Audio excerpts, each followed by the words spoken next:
mewawancarai. Kami dari Universitas Buana Perjuangan Karawang. Boleh mulai bertanya, Pak? Silakan. Bagaimana sejarah atau cerita di balik tempat wisata ini, Pak? Tempat wisata ini dikelola oleh perusahaan BUMN Perum Perhutani. Itu di sini penangkaran buaya yang dikelola oleh perhutani sejak tahun 1989. Dulu itu buayanya berasal dari Kalimantan Timur. Buayanya jenisnya buaya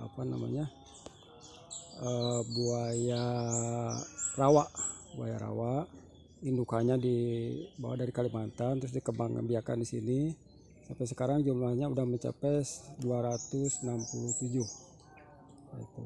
Dulunya penangkaran buaya ini juga ada penjualan kulitnya dulu, tapi sejak tahun 2015 tidak lagi diperjualbelikan.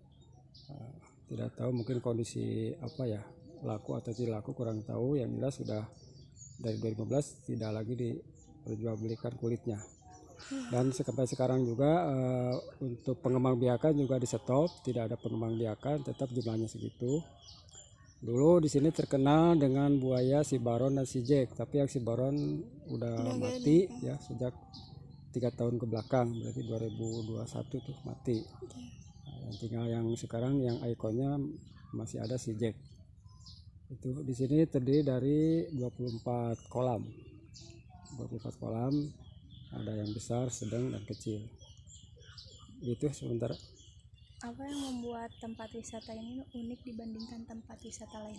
Oh ya, wisata di sini memang unik karena di sini penangkaran buaya itu di Pulau Jawa itu nggak tahu ya, yang di lokasi lain ada atau enggak. Yang jelas yang saya tahu di sini penangkaran buaya dulu kalau nggak salah ada di Jakarta, tapi nggak tahu sekarang. Kalau ini masih aktif yang dikelola perhutani dan masih dikunjungi, walaupun memang sekarang yang pengunjungnya sudah agak berkurang karena mungkin adanya banyak sekali wisata-wisata baru ya, daerah selatan, wisata yang memang ikonnya lebih menarik mungkin. Tapi sebetulnya wisata di sini ada kelebihannya, yaitu tidak ada di lokasi lain, tidak ada wisata ikon penangkaran buaya. Hanya mungkin ikon pemandangan atau fasilitas mainan anak-anak atau ikon pemandangan, mungkin seperti itu. Kalau sejak COVID gitu, Pak, pengunjungnya banyak atau sedikit gitu? Betul sekali ya, mungkin hampir mirip sama lah wisata mana juga. Dengan adanya COVID waktu itu memang sangat drastis berkurang pengunjung karena memang aturan waktu itu kan manusia itu bepergian itu agak sulit karena ya ada aturan-aturan pemerintah yang memang harus kita patuhi. Jadi jangan terlalu banyak ketemu orang, apalagi ketemu orang-orang baru di luar sana. Makanya waktu itu wisata memang sangat drastis menurun. Dan setelah COVID juga, walaupun ya COVID udah menurun, bahkan mungkin sudah tidak ada, tapi tetap sampai sekarang juga memang wisata penangkaran buaya ini memang berkurang pengunjungnya. Mungkin ya itu tadi ada persaingan wisata baru yang lebih baik, mungkin fasilitasnya demikian. Berapa harga tiket yang diberikan kepada pengunjung? Untuk tiket di sini 15.000 per orang per pengunjung. Jenis buaya apa saja yang ada di wisata ini? Di sini jenis buayanya satu jenis ya, jadi buaya muara. Buaya muara itu bedanya dari moncongnya itu nggak terlalu panjang. Banyak sih jenisnya, cuma di sini yang ada cuma satu buaya muara yang dikelola di sini. Kalau buat itu, Pak, kalau misalkan ada mengadakan acara khusus atau festival gitu? Ya mungkin juga, tapi memang sampai saat ini belum punya acara ke sana ya. Ya paling juga kunjungan biasa. Jadi belum pernah ada semacam festival. Kalaupun ada, paling tiap tahun suka ada pesta laut yang dilaksanakan oleh KUD Fajar Sidik. Nah, kadang-kadang waktu pesta laut tersebut banyak pengunjung juga yang masuk ke sini untuk melihat wisata ini.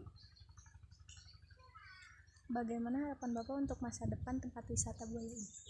Masa depan wisata ini ya memang harus ada penambahan ikon yang sifatnya untuk menambah, katakanlah misalnya di sini kan wisatanya hanya terarah ke wisata penangkaran buaya.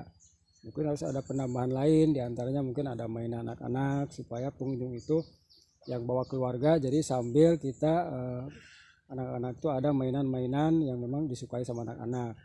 Dan juga mungkin fasilitasnya juga mungkin lebih diperbaiki karena memang diantaranya ada diantaranya pagar atau ya tembokannya udah agak keropos, mungkin itu nanti pengelola akan lebih memperbaiki untuk demi keamanan dan kenyamanan para pengunjung.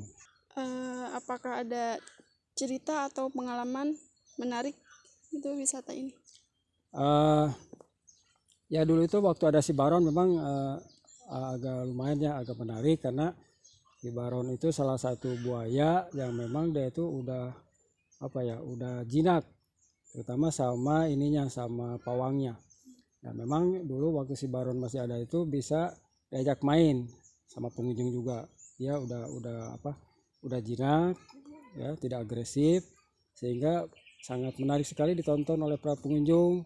Dia bisa sambil diajak makan, dia bisa naik ke atas dan sama pengunjung bisa mengulas-ulas di namanya didekati, bisa tidak agresif. Nah dulu, tapi sekarang sudah nggak ada Baron, memang agak sulit sekarang mencari penggantinya karena harus dilatih lagi supaya jinak gitu. Apa yang menjadi tantangan terbesar dalam mengelola tempat wisata ini? Tantangannya diantaranya karena ini adalah satwa yang dilindungi oleh undang-undang, juga termasukkan satwa liar, pemakan daging atau kanibal, sehingga kita perlu hati-hati. Diantaranya misal kalau ada pengunjung ya jangan sampai terlalu dekat pagar, juga jangan sampai ada bagian dari tubuh yang keluar dari pagar karena dikhawatirkan buaya itu kan bisa loncat, bahkan perkiraan bisa loncat sampai 50 cm atau 1 meter. Jadi dikhawatirkan seperti itu. Jadi saran saya kalau berkunjung ke sini hati-hati, apalagi kalau bawa anak-anak, itu harus benar-benar didampingi oleh ibu bapaknya, dan kami juga insya Allah selaku petugas kami juga ikut mengawasinya. Buat untuk memasarkan wisata ini media online apa gimana Pak? Ya, memang juga wisata penangkaran buaya belanakan ini juga ada di situs ya, di situs YouTube ada. Nanti di YouTube bisa dicari, di situ ada sang pawangnya Pak Santoso. Nanti di situ ada di situs YouTube Santoso Admo gitu. Bisa dicari YouTube, juga ada yang lewat Instagram juga ada. Jadi kita juga untuk untuk lebih terjangkau karena kita udah musim medsos, ada juga nanti di YouTube, di Instagram juga ada ya tentang wisata buaya ini.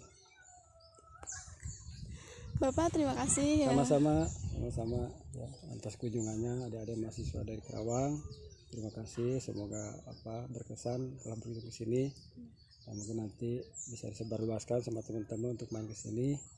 Demikian.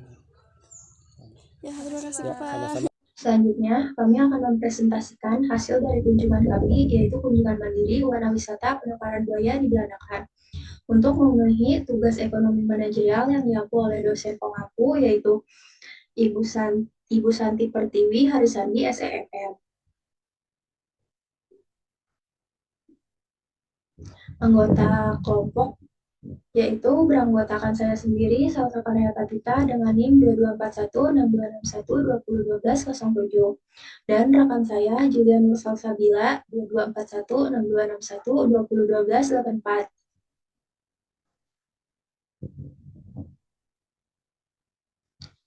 Profil wisata Wana Wisata Buaya Belanakan dikelola oleh Perum Perhutani dengan Bapak Santoso, salah satu pawang yang berada di Wisata Buaya Belanakan.